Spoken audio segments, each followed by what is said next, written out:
아파트 경비 노동자를 향한 갑질 문제, 어제 오늘 일은 아니죠. 그런데 도를 지나친 언행에도 경비원들이 적극적으로 대응하기 어려운 배경에는 초단기 계약이 있다는 지적이 나왔습니다. 네, 최근에는 3개월짜리 계약이 확산하면서 경비원들이 고용 불안에 떨고 있습니다. 도대체 왜 이런 일이 벌어지고 있는 건지 취재했습니다. 한범호 기자입니다. 당진에서 2년 넘게 아파트 경비원으로 일하고 있는 박청수 씨.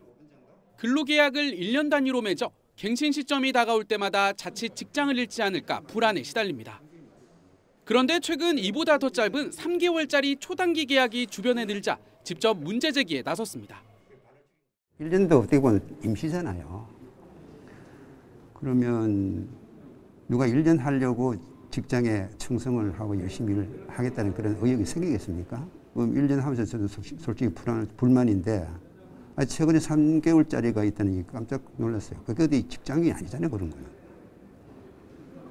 아까 누가 얘기했지만 계절 농사 짓는 것도 아니고 그건 말이 안 되죠. 이런 계약은 현장에 얼마나 퍼져 있을까? 충남 노동권익센터가 도내 아파트 경비원 432명의 계약 기간을 살펴봤습니다. 3개월 이하 15.6%, 3개월에서 6개월 사이 7.7%로 4명 중 1명이 초단기 계약입니다. 반면 1년 초과 계약은 8.7%에 불과했습니다. 충남 노동권익센터와 지역 비정규직 지원센터는 30일 기자회견을 열고 문제의 핵심은 간접 고용이라고 지적했습니다. 경비원들과 계약을 맺는 주체는 실사용자인 입주자 대표들이 아니라 주택관리업체나 경비업체들이 대부분. 복잡한 해고 절차나 퇴직금 지급에 대한 부담을 피하기 위해 3개월짜리 초단기 근로계약이 늘고 있다는 겁니다. 심지어 5단계에 걸쳐서 그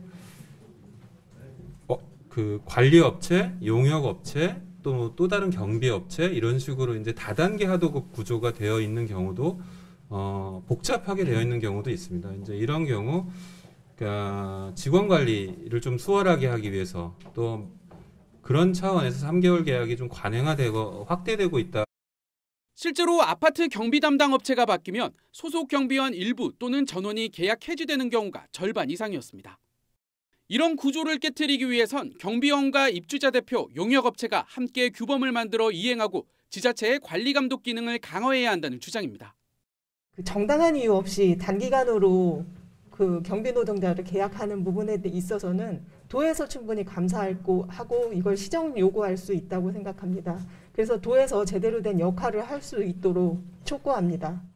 경비원들과 노동단체는 오는 6월 경비 노동자 협의회를 출범하고 실질적인 제도와 인식 개선을 촉구하는 활동에 나설 계획입니다.